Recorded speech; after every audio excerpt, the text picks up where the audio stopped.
हाँ हाँ भैया, आप बताइए कि मैं आपकी किस तरह से मदद कर सकता हूँ। मुझसे जो बन पड़ेगा मैं करूँगा। अच्छा तो भाई, तू ना मुझे अपनी गाय दे दे। वैसे भी तू पढ़ा लिखा मॉडर्न लड़का है, भला तू गाय का करेगा क्या? लेकिन इससे मेरी ना बहुत मदद हो जाएगी। ठीक है भैया, आखिर भाई ही तो भाई के काम आता है। आप ले लीजिए मेरी गाय और उसे बेचकर आप उन रुपयों को अपने व्यापार में लगा लेना। बस फिर क्या था, भीरू अपने लालच की वजह से आए दिन धीरू से किसी न किसी बहाने पैसे या कीमती सामान ऐंठता रहता और बेचारा सीधा साधा धीरू उसकी मदद कर दिया करता।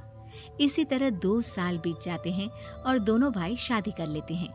शादी होने के साथ ही अपनी बीवी के कहने पर भीरू अपना हिस्सा अलग कर लेता है। अब दोनों भाई अलग अलग रहने लगते हैं। अरे साधना, ये देखो, मैंने आज ही एक बड़ी डील साइन की है। ये शहर का सबसे बड़ी फैक्ट्री का मालिक है। इसके साथ व्यापार करके मेरे व्यापार में दिन दुनी रात चौगुनी तरक्की होगी। लेकिन इसकी बस एक ही शर्त है, अगर इसे हर हफ्ते सामान की पेमेंट नहीं दूंगा तो मुझे इसे जुर्माने के तौर पर बहुत बड़ी रकम देनी होगी। ये तो बड़ी ही चिंता की बात लगती है जी। अरे चिंता कैसी, मैंने पहले ही हिसाब लगा लिया है। मैं इसे हर हफ्ते पेमेंट भी दूंगा और एडवांस पे ऑर्डर भी, तो फिर चिंता काहे की। पास से गुजर रहा भीरू उन दोनों की सारी बातें सुन लेता है और फिर, अरे राधा, सुनती हो? उस धीरू ने आज एक बहुत बड़ी डील साइन की है। ये सुनकर ना मुझे बहुत बुरा लग रहा है। भीरू उसे सारी बात बताता है। तो ऐसे हाथ पे हाथ रख के गुस्सा करने से क्या होने वाला है? आप तो उस डील की कमजोर कड़ी जानते ही हैं, तो मारिए हथौड़ा। अगले दिन धीरू के घर में चोरी होती है और उसमें उसके वो रुपए भी चले जाते हैं जो धीरू डील के मुताबिक क्लाइंट को देने वाला था।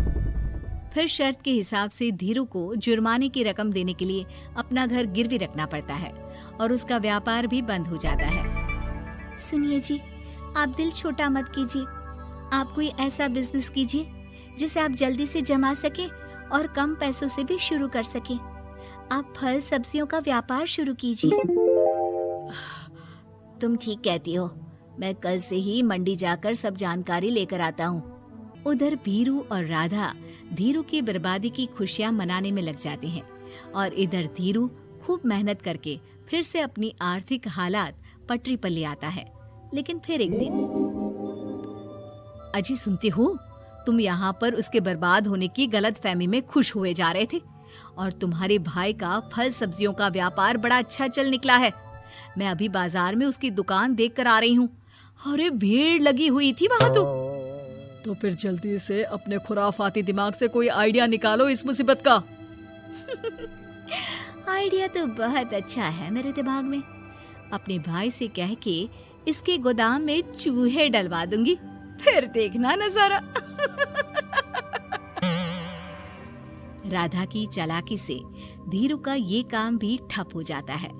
अब धीरू और उसकी पत्नी के लिए उधार पर जीने के अलावा कुछ नहीं बचा था। बेचारा ईमानदार धीरू अपने भाई भाभी की चालाकी की वजह से बहुत बुरे दिन काट रहा था। मैं तो बिल्कुल बर्बाद हो गया साधना। पिताजी का दिया हुआ अच्छा खासा बिजनेस संभाल रहा था, लेकिन मेरी किस्मत ने मुझे यहाँ लाकर खड़ा कर दिया। अब तो खाने के भी लाले पड़ रहे हैं। कोई नौकरी भी इतनी आसानी से नहीं मिल रही। मुझे माफ कर दो, मेरे साथ रहकर तुम्हें भी ये दिन देखने पड़ रहे हैं। देखिए जी, आप दिल छोटा मत कीजिए।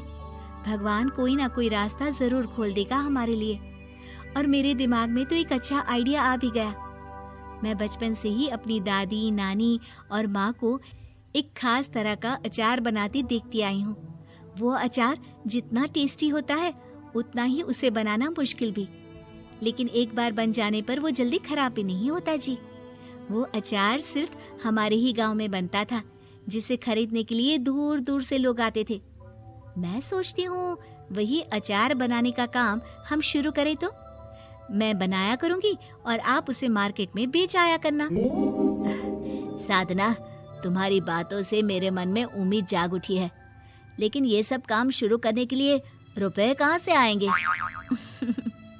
ए जी, मेरी ये कंगन किस दिन काम आएंगी? आप इन्हें गिरवी रखवा लो और जब पैसे आ जाए तो इन्हें छुड़वा लेना।